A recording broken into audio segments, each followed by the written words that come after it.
Hello guys, in this video I am going to show you how to add the expenses to the Invoice2go application.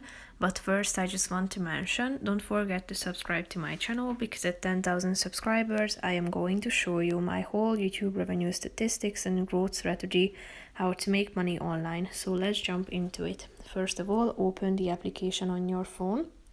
Tap on the More button down below, which is the last option.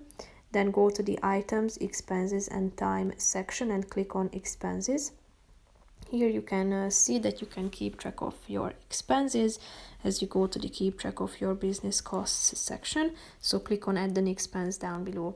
Here you should add the picture of the expense itself from your gallery, or either by taking a picture with your phone. Select the expense date here, and after that you should add the merchant.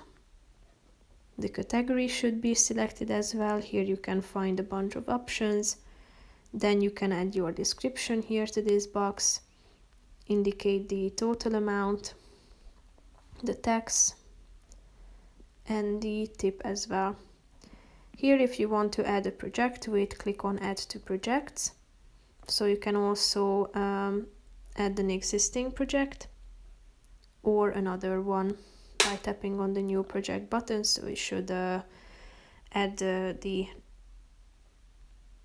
client, then the project name and location if you want to create a new project. So if you are done with all of these